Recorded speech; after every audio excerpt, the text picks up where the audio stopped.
Comme presque chaque jour, une nouvelle famille arrive pour se réfugier dans cette école du quartier de Mazeh, à Damas. Venus de tous les coins du pays, près de 300 Syriens s'entassent dans les salles de classe transformées en dortoirs depuis 2 mois. C'est le cas d'Iba et de sa famille. Avec ses parents et ses 3 frères et sœurs, ils ont fui Homs il y a plusieurs mois.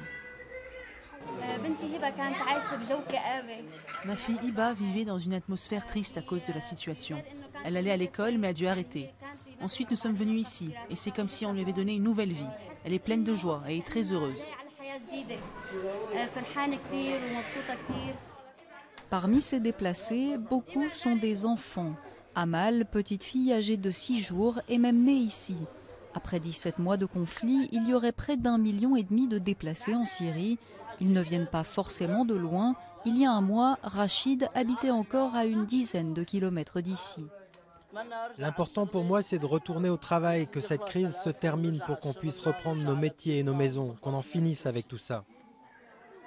D'après le gouvernement syrien, plus de 500 écoles comme celle-ci accueillent des déplacés à travers le pays. Ici, ce sont les scouts qui gèrent et ce n'est pas toujours évident. Nous rencontrons quelques difficultés parce que les gens viennent de différents endroits et de différentes communautés. Et c'est difficile pour eux de se comprendre et de vivre en harmonie. Jusqu'ici, le quartier de Mazeh a été relativement épargné par les combats, mais les violences se poursuivent en Syrie et surtout se rapprochent du centre de la capitale, Damas, rendant incertain l'avenir de ces déplacés.